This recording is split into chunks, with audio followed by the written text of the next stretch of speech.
Mais l'échec n'est pas une fatalité. Oh, c'est une expérience. Des fois, quand tu vis ça, tu comprends la vie. C'est vrai. Désolée, mais c'est pas que les gens doivent vivre ça, mais à un moment ou un autre, tu passes par l'échec. Ça, c'est clair.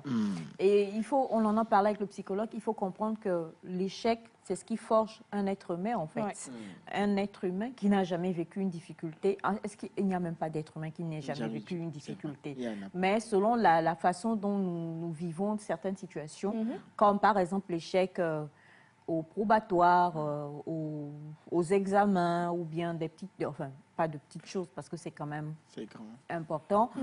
Ça permet de forger un caractère pour la suite de la vie. Parce que la vie va vous donner des coups. Et il va falloir, comme le disait M. Honda, savoir quand même être prêt à pouvoir affronter la vie. Donc, l'échec, ce n'est vraiment pas une finalité. Prenez votre courage à deux mains. Pleurez un peu beaucoup. Ça dépend. Oui. Et puis aussi aux parents, faites attention. Il ne faut pas revenir... Fion, ce n'est pas un cas. Il y a un parent qui va dire ça, mais Fion. Mon frère, il faut laisser. Ah bon? Il va dire à l'enfant, Fion.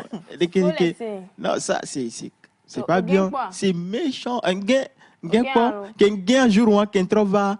C'est comme si je rêvais, en fait. C'était comme un rêve pour moi. Parce que vous n'aviez jamais échoué? Bah, une fois. Okay. Mais cette seconde fois, c'était comme si je rêvais. Les enseignants n'étaient pas...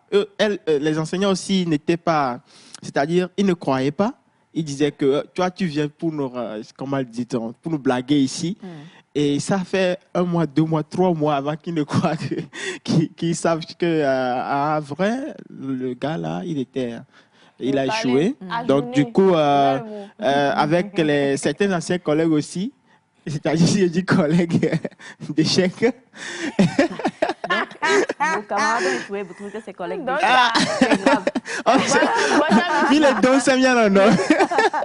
Alors, c'est vrai que l'échec, c'est quelque chose. C'est quelque chose. Surtout si tu es un élève qui n'a jamais échoué et que ça t'arrive, ça change un peu la donne. Maintenant, il y en a qui sont abonnés à ça aussi. Abonnement là. À qui ça ne dit plus rien, quelque part. Ça dit toujours quelque chose. Ça dit toujours quelque chose. Non, toi, tu as échoué combien de fois? Il y a des gens vraiment pour qui l'échec, là, sincèrement. Oui, non, sincèrement.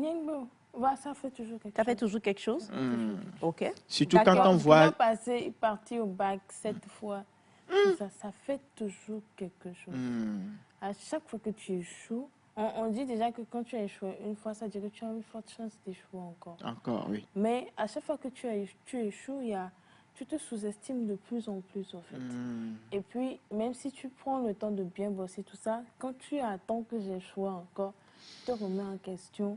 Et si tu ne sais pas te prendre en main, ça part à vrille.